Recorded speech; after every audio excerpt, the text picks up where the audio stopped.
अस्सलाम वालेकुम। उम्मीद करती हूँ आप सब खैरियत से होंगे और आप देख रहे हैं उम्मे ऐमन फूड। और यहाँ मैं आज आपको बनाना सिखाऊंगी लोबिया और आलू की सब्ज़ी। हम यहाँ पर बनाएंगे, फ्रेश लोबिया आया हुआ है बिल्कुल, और आप देख सकते हैं माशाल्लाह। और आलू के साथ बहुत ही मज़े की सब्ज़ी बनती है, कीमे के साथ भी बहुत अच्छी बनती है। तो आज मैं आपके साथ जो शेयर कर रही हूँ, हम आलू की सब्ज़ी के साथ बनाएंगे इसको। तो चलिए शुरू करते हैं। बिस्मिल्लाहिर्रहमानिर्रहीम। यहाँ पर लोबिया ले आई थी मैं तकरीबन आधा किलो, जिसे खूब अच्छा सा पहले धो लिया, फिर छन्नी में रख लिया, और फिर आपकी मैं इसको कटिंग दिखाती हूँ कि ये इसमें से जो किनारे में आपको दिखा रही थी ना, इसके दोनों साइड पे जो होते हैं ना, इस तरह के ये कभी कभी निकल आते हैं। सारे लोबिया में से नहीं निकले, लेकिन चंद के साथ ये इस तरह ये धागे से होते हैं जो गलते नहीं है। और ये इस तरह मैं इनको 1.5 इंच के बराबर मैंने इसकी थोड़ी सी बड़ी कटिंग की है। नहीं तो आप इसके बीच में से जैसे दो होते हैं ना छोटे छोटे से, वो भी आप कटिंग कर सकते हैं। तो यहाँ पर ये मैंने लोबिया इस तरह मैं काट लूँगी, और फिर आ जाते हैं इसकी पकाई की तरफ कि कैसे मैं बनाती हूँ। तो यहाँ पर जो है जनाब, मैंने एक बड़े साइज़ की प्याज ले ली है, बारीक स्लाइस कटिंग कर लिया है इसे। और यहाँ पर हाफ कप के बराबर हम डाल देंगे ऑयल, और सबसे पहले हम इसके अंदर प्याज ही डालेंगे।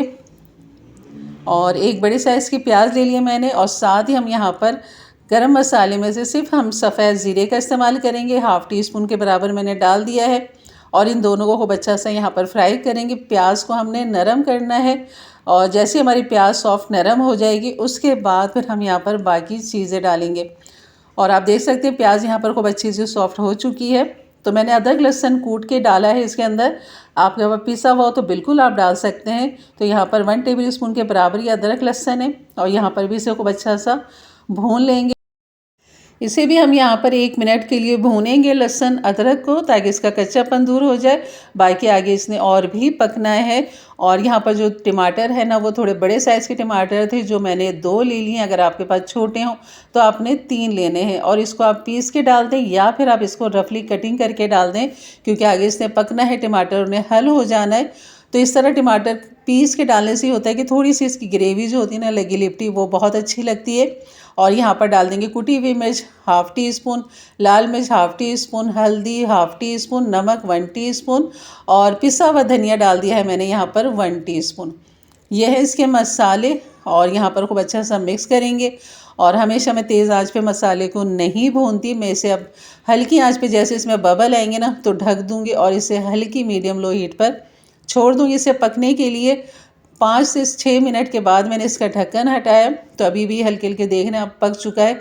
रोगन इसका अलग हो चुका है मसाले का। तो यहाँ पर थोड़ी सी आंच तेज़ कर दी थी मैंने, ताकि खूब अच्छे से भुनाई हो जाए। और ये फली हमने जो काटी है इसकी लोबिया की, और इसके साथ ही मैंने एक बड़े साइज़ का आलू लिया हुआ था। बड़े फ्रेश आलू आए हुए, ताज़े नए आलू आए हुए, तो इनका भी फ्लेवर बहुत अच्छा आता है नए आलू का।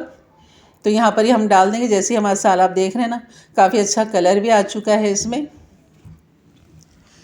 तो बस यहाँ पर इसे भूनेंगे, और उसके बाद ये सब्ज़ी हम डाल देंगे इसके अंदर। बहुत ही आसान रेसिपी है और बहुत ही मज़ेदार है, और विंटर स्पेशल रेसिपी भी आप इसे कह सकते हैं, क्योंकि ये सब्ज़ी जो है ना इसी मौसम में आती है, और इसे बहुत इंजॉय किया जाता है। कीमे के साथ भी बनाया जाता है, और मिक्स सब्ज़ी के अंदर भी बहुत अच्छी लगती है ये वाली फली, क्योंकि इसके अंदर जो बीज होता है ना, बड़ा मूंगफली जैसा दाना जैसा होता है ना, बहुत ही मज़ेदार होता है। और यहाँ पर बस अब मैं हाफ़ कप के बराबर पानी डाल दूँगी। आपने देखा होगा मैंने इसको खूब अच्छा से ऊपर नीचे मिक्स किया है, ताकि तब सब तरफ जो है ना हीट अच्छे से चली जाए। आँच अभी मैंने तेज़ रखी हुई है और हल्की नहीं रखी। अब मैंने जो हाफ़ कप पानी डाला है ना, इसे भी हम अच्छा सा मिक्स करेंगे, और इसे ढक देंगे, और फिर हल्की आँच करके मैं इसे 15 से 16 मिनट के लिए दम पे लगा दूँगी। और आप देख सकते हैं यहाँ पर हमारी फली का जो कलर है ना, वो चेंज हो चुका है, और इसकी गलावट भी हम यहाँ पर चेक कर लेंगे। और पानी भी अभी थोड़ा सा पानी इसमें बाकी है। वैसे तो ये फ्रेश सब्ज़ी थी, अपने दम में ही ये पक जाती, गल जाती, लेकिन थोड़ी सी मुझे ग्रेवी का था कि चलें हल्की सी ग्रेवी लगी लिपटी होनी चाहिए। आलू यहाँ पर गल चुके हैं, फली को हम चेक कर लेते हैं। ये देखें बिल्कुल बेहतरीन गल चुकी है इतनी देर में। तो ये सब्ज़ी हमारी रेडी हो चुकी है। अब यहाँ पर डाल देंगे हरा धनिया,